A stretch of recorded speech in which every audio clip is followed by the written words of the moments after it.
오늘 우리가 함께 나눌 말씀은 신명기 8장 1절부터 6절까지의 말씀입니다.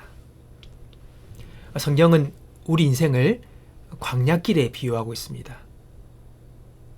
자, 여러분, 광야라는 곳이 어떤 곳입니까? 광야는 정말 삶을 지속하기에 매우 불편하고 위험하고 외로운 곳입니다. 물도 없고 먹을 것도 없고 그늘도 없는 참으로 메마른 땅입니다. 근데 하나님께서는 왜 우리를 이런 광야 같은 인생길로 인도하시는 겁니까? 오늘 말씀을 통해서 광야의 길에서 하나님으로부터 우리가 배울 수 있는 소중한 교훈들을 함께 나누어 보도록 하겠습니다. 첫 번째, 광야는 우리로 하여금 기억하게 하는 곳입니다. 기억하게 하는 곳. 신명기 8장 2절 보십시다. 내 하나님 여호와께서 이 40년 동안에 너로 광야의 길을 걷게 하신 것을 기억하라. 이스라엘 백성들이 애굽을 나와서 이제 약속의 땅 가나안에 이르기 전 그 중간, 그 광야의 길, 그 광야길 속에서 40년을 돌게 되지요. 여러분, 이 광야의 길을 걷게 하셨던 그 예전의 일들을 왜 기억하라 하셨는가? 모든 것을 다 알고 계시는 하나님은 믿음의 사람들에게 광야의 경험을 통해서 깨닫게 되는 교훈을 주신다는 것입니다. 처음에 하나님께서 모세를 부르십니다. 호렙산 떨게나무 불꽃 앞에서 모세를 부르시죠. 출애굽기 3장 5절 보면 하나님께서 이르시되 이리로 가까이 오지 마라. 내가 선 곳은 거룩한 땅이니 내 발에서 신을 벗으라. 여러분, 모세는 하나님을 만나는 경험을 그 광야의 자리에서 경험하게 됩니다. 우리 안에 들려오는 주님의 음성을 우리가 인정하고 받아들이면 지금 일어나는 상황, 그리고 사건들, 이런 것들이 새롭게 부여되는 의미가 생깁니다. 오늘 힘들고 어려운 상황도, 답답하고 막막한 현실도 하나님의 관점에서 바라보게 되면 완전히 다른 의미를 갖게 된다는 것입니다. 이스라엘 백성들이 이집트에서 가나안까지 가는 거리는 고작 200km 정도밖에 안 됩니다. 서울에서 대구 정도의 거리죠. 한 열흘 정도면 충분히 갈 수 있는 거리였습니다. 그런데 왜 하나님께서는 40년이라는 긴 시간을 이 광야에서 머물게 하셨을까요? 그것은 바로 기억하게 하기 위함입니다. 하나님의 은혜와 신실하심을, 그리고 우리 자신의 연약함과 부족함을 기억하게 하라는 거예요. 오늘 위로부터 들려오는 하늘의 소리를 통해 우리 일상을 재발견할 수 있는 저와 여러분 되기 바랍니다. 매일 반복되는 똑같은 일상 같아도 그 자리에서 오늘 하나님께서 우리에게 깨닫게 하시는 주의 음성을 들으므로 오늘 우리 일상이 새롭게 발견되어지고 깨닫게지는 은혜가 있기를 주님의 이름으로 축복합니다. 둘째는 광야에서 우리는 진정한 현 주소를 확인하게 된다는 것입니다. 광야에서 들려오는 하나님의 음성으로 우리의 현 주소를 우리는 확인하게 됩니다. 여러분, 광야에서 찾아야 할 게 뭡니까? 물이나 빵이 아니라는 겁니다. 믿음 생활을 잘하는 사람이라면 하나님에 대한 목마름이 있어야 합니다. 주의 은혜, 주의 인도하심, 주의 도우심을 갈망하는 목마름이 우리에게 있어야 합니다. 신명기 8장 3절 보니까 너로 낮추시며 너로 줄이게 하시며 또 너도 알지 못하며 내 열조도 알지 못하던 만나를 내게 먹이신 것은 사람이 떡으로만 사는 것이 아니요 여호와의 입에서 나오는 모든 말씀으로 사는 줄을 너로 알게 하려 하심이다. 여러분, 이 말씀이 참 중요한 말씀입니다. 예수님께서도 마귀에게서 시험 받으실 때에 바로 이 말씀으로 대답을 하셨어요. 사람이 떡으로만 사는 것이 아니다. 하나님의 말씀으로 산다는 것을 다시 상기시켜 주셨습니다. 사람이 떡만이 아니라 하나님의 말씀이 필요하다는 것이지. 하나님께서 광야에서 이스라엘 백성들에게 만나를 주셨습니다. 이 만나는 히브리어로 뜻이 이것이 무엇이냐 그런 뜻이에요. 매일 아침 이슬을 마시고 이슬이 마르고 나면 그 위에 작고 동글며 서리 같은 것이 이렇게 쌓였는데 바로 그게 만나였습니다. 그걸 갖다 걷어 먹는 거죠. 그 일용할 양식이었습니다. 오늘 이 만나를 우리는 매일매일 의존하며 살아야 한다는 것을 가르쳐 주지요. 하루 분량만 거두어했고 욕심내서 더 많이 거두면 그 다음날 되면 영락없이 썩어서 벌레가 생기고 먹을 수가 없었습니다. 우리는 하루하루의 은혜로 살아간다는 거예요. 우리 예수님께서 신약시대에 뭐라 하십니까?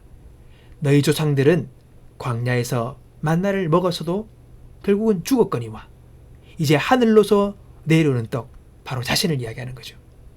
나를 먹고 마시면 너희들이 죽지 아니한다. 우리 영혼이 산다는 거예요. 오늘 우리도 예수님을 의지하고 하나님의 말씀 의지하며 매일매일의 삶을 살아야 한다는 것을 우리에게 가르쳐주고 계십니다. 오늘 내가 뭔가를 대체할 수 없는 막막한 상황에 있는 사람들은 하나님을 간절히 찾아야 합니다. 광야에서 훈련을 받을 때 우리는 내가 누구인가를 알게 되고 겸손하게 됩니다.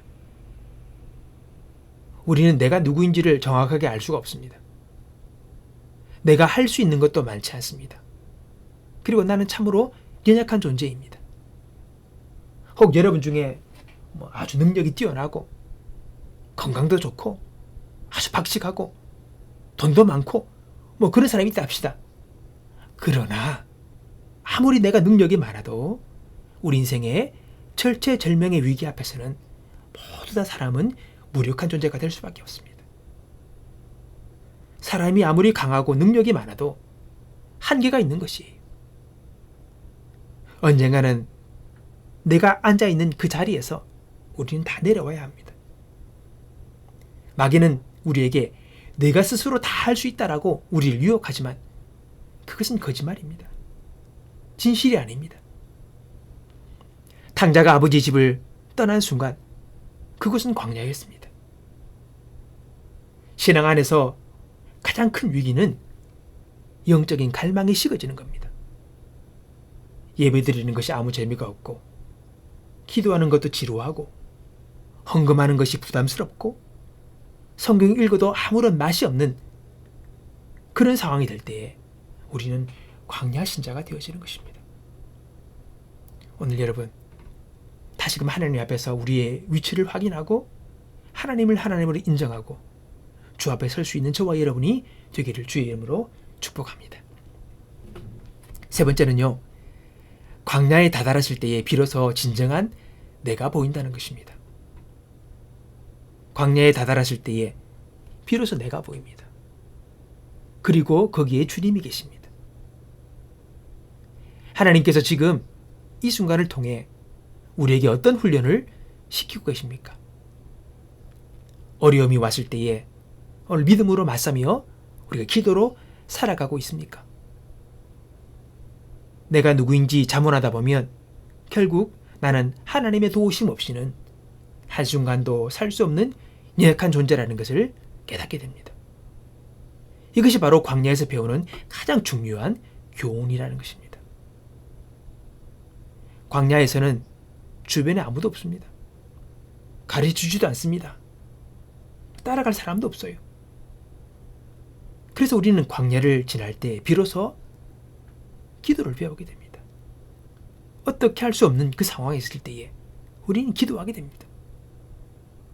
그 기도를 통해서 오늘 우리는 나 자신의 영적 실체를 배우게 되는 것이죠. 여러분, 기도가 뭡니까? 기도는 하나님과의 대화 아닙니까? 기도는 단순히 형식적인 의무가 아닌 하나님과의 인격적인 관계입니다.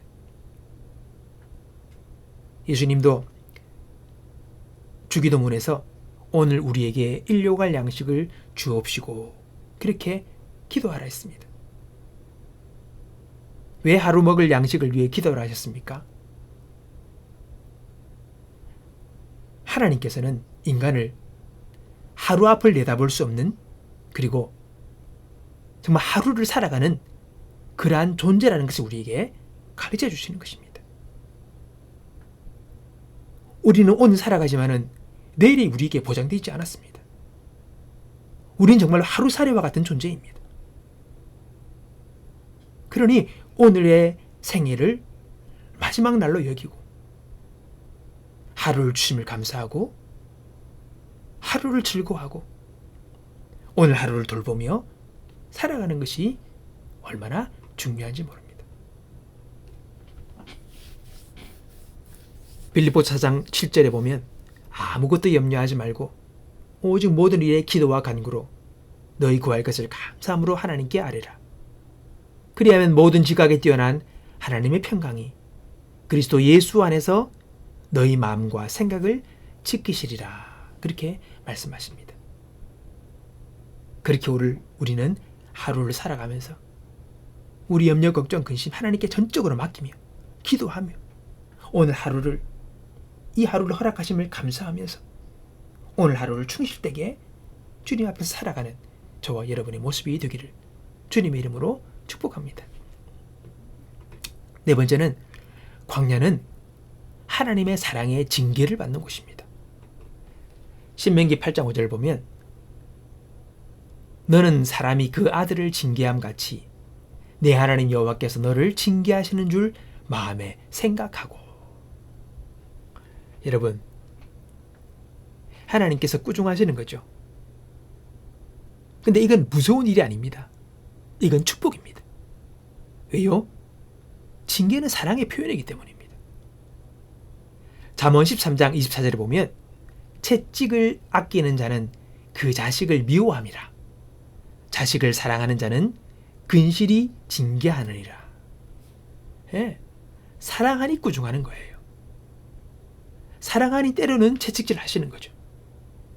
무관심이면 어찌되든 상관없습니다. 진정으로 자녀를 사랑하는 부모는 자녀가 올바른 길로 가지 않는 것을 보면 엄하게 꾸짖고 훈계합니다. 참 사랑은 과보호에 있지 아니하고 자녀의 참된 인격 성숙과 생활을 위해 아픔을 감수하며 사랑의 때로를 드는 것입니다. 그게 사랑합니다. 그게 부모가 자식에게 관심이 있다는 것입니다. 네 마음대로 살아라 그러면 그냥 놔두는 겁니다. 그건 좋은 것이 아니죠. 하나님께서 성도의 신앙 성숙과 생활의 열매를 위해 사랑의 매를 드시고 징계하며 올바른 길로 이끄시는 것입니다. 그래서 11서 12장 보면 무릇 징계가 당신은 즐거워 보이지 않고 슬퍼 보이나 후에 그로 말미암아 연달한 자에게는 의의 평강한 열매를 맺나니. 예, 또 욥의 고백을 들어보십시오.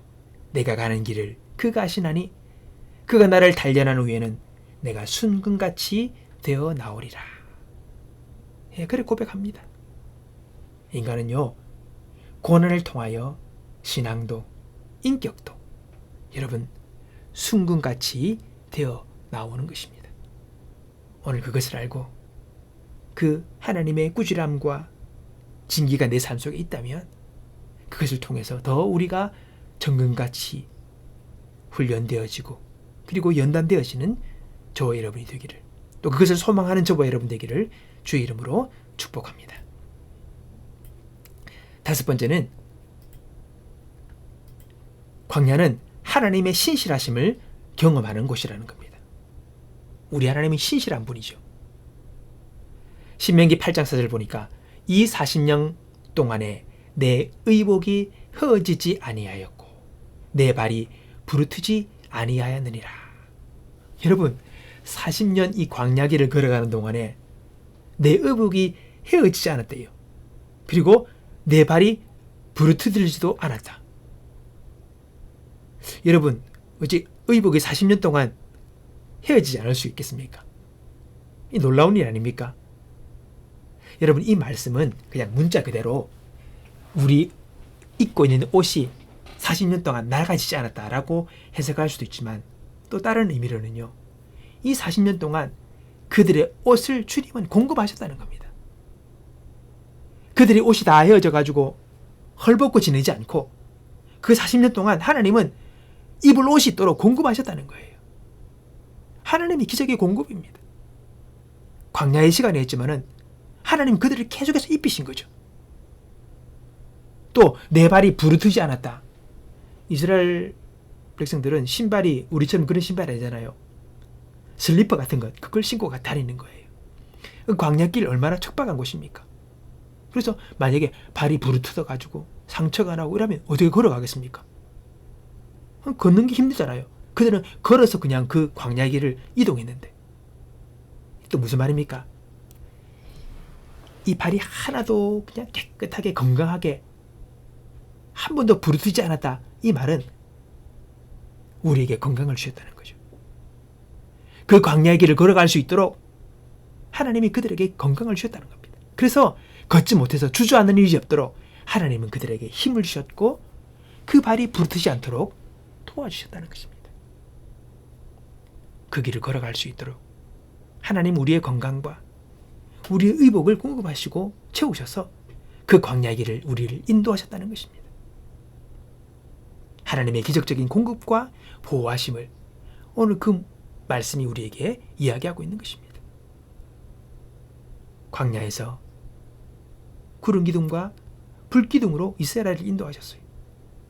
낮에는 구름 기둥으로 그들에게 그늘을 만들어 주시고 밤에는 불 기둥으로 빛을 비추셨습니다. 먹을 것이 없을 때는 만나와 메추라기로 배를 채우게 하시고 물이 없을 때는 바위에서 쏟아지는 물을 마시게 하셨습니다.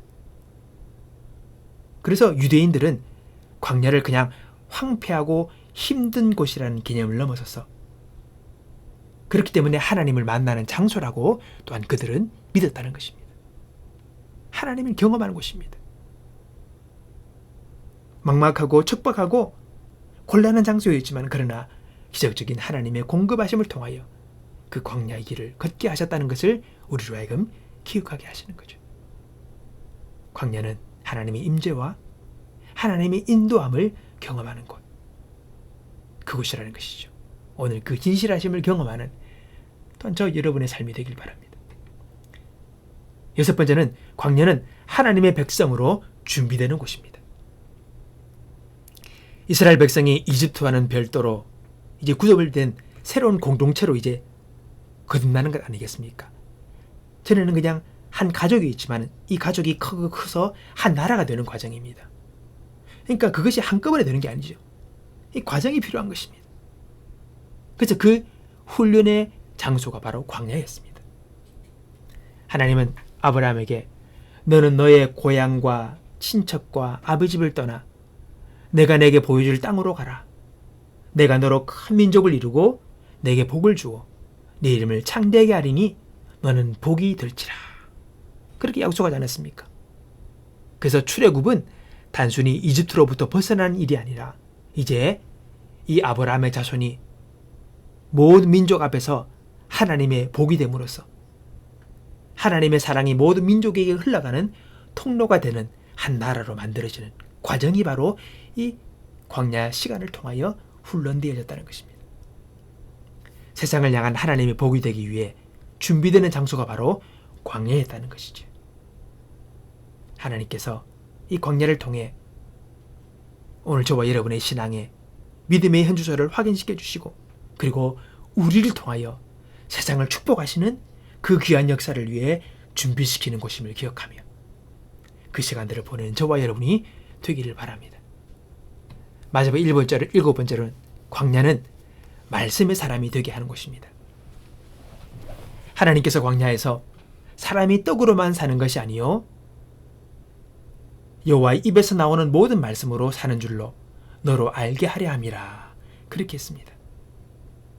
시험을 통하여 우리로 말씀이 사람이 되게 하는 것입니다. 다 중요한 것이 아니다. 다 내려놓고 하나님 말씀을 찾게 하시고 다 버리고 말씀을 따르게 하는 것, 바로 이 광야의 시간을 통해서 우리에게 깨닫게 하시고 배우게 하시려는 것입니다. 무엇이 중요한가? 가장 소중하고 중요한 것이 바로 하나님의 그 말씀을 내가 붙들고 그 말씀을 의지하며 살아가는 것임을 우리가 깨닫게 되기를 바랍니다. 광야의 시간들이 오늘 우리에게 처해졌습니까? 우리가 가장 먼저 해야 될 것이 무엇입니까? 바로 하나님의 말씀을 붙잡는 것입니다. 하나님의 말씀이 우리에게 희망이요, 길이요, 소망이며 우리에게 생명됨을 알고 오늘 하나님이 그 말씀을 내 마음속에 품고 그 말씀을 따라 살아갈 수 있는 귀한 그런 결정들, 그런 마음의 각오들, 결단들이 우리 가운데 있게 되기를 바랍니다. 말씀을 정리합니다. 사실 우리가 살다 보면 오늘 내가 이전에는 전혀 생각지 못했던 그런 어려움들, 그런 문제들을 우리가 만나게 됩니다. 내게 어째 이런 일이 생겨날 수 있을까? 내가 왜 어떻게 이런 일을 겪게 되었을까? 그러나 여러분, 그 시간을 통하여서 하나님을 바라보고 하나님께 기도하며 그 시간을 통하여 하나님을 새롭게 만나는 저와 여러분이 되길 바랍니다. 그러면 그 광야의 시간이 참으로 우리에게 유익한 시간이 되어진다는 것입니다. 이 광야가 오늘 우리의 최종 목적이 아닙니다. 그 광야를 믿음으로 통과하면 하나님 나의 생애에 더 큰 복으로 우리에게 약속하신 그 가나안 땅을 우리가 들어가 누리고 경험하게 하시는 은혜를 우리에게 베푸신다는 것을 기억하게 되기를 바랍니다. 이 광야의 시간들을 우리가 통과함을 통하여 하나님의 관계가 더 깊어지고 교제가 더 깊어져서 하나님과 교제를 통하여 더 풍성한 은혜와 믿음과 그 하나님의 축복을 누리는 저와 여러분이 되길 바랍니다. 그래서 하루하루가 이게 뭐야? 어떻게 하나님께서 이런 일을 하나님이 이끄셨네? 하나님이 열어주셨네? 하나님이 축복하셨네? 하나님이 되게 하셨네? 하는 이런 감동과 그 설레임이 하루하루를 채워나가는, 그래서 우리가 하루를 또 마감할 때에 감사함으로 마감하는 매일의 그런 고백들이, 그런 모습들이 있게 되기를 주의 이름으로 축복합니다.